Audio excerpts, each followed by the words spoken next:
Hello, this is Brad Zanders with the Subsite Electronics Product Support Group, and today I want to talk to you about a feature inside of the TK series trackers called Arrow Lock. Now the Arrow Lock feature is a feature that will help you if you ever have a situation where your front to back arrows, like as you see here on this screen, quit locking on over the top of the beacon icon. Or if you happen to be out on a null point or behind the beacon on a rear null point where you're looking for 4 arrows or your 4 null arrows.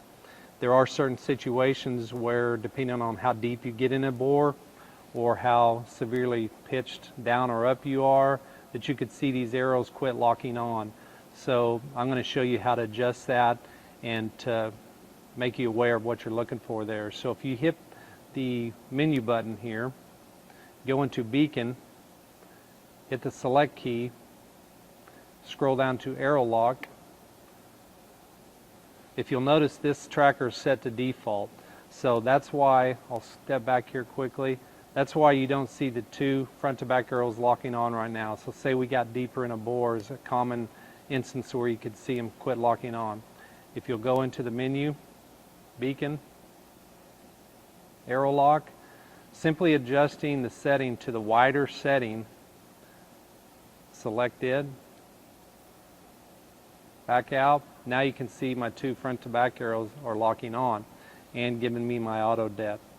So again, the deeper you get into a bore would be a situation where you may see the arrows stop locking on, or if you're pitched up or down too severely, you could see the arrows quit locking on. Now one thing to be aware, anytime the default setting is going to give you your sharpest, tightest locate.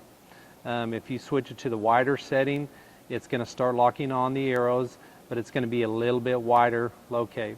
Same as if you were to move out to the widest setting, they're going to start locking on again, and it's going to give you a little bit wider locate even. So the thing that I tell people to remember, if you're going to adjust the Arrow Lock, just get familiar and comfortable with moving through the default wider, the widest settings, because if you do change it from default to wider, at some point in the bore, say you're starting to come back up, getting shallower, you're probably going to want to switch back to the default mode or from widest back to wider to give you a sharper, tighter window.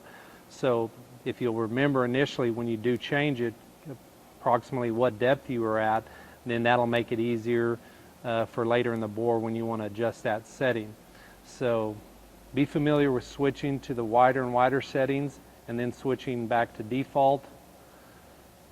Then when you back out to the walkover screen, you can see again my arrows quit locking on. So that's how you use the Arrow Lock feature, and hopefully you found this tutorial beneficial.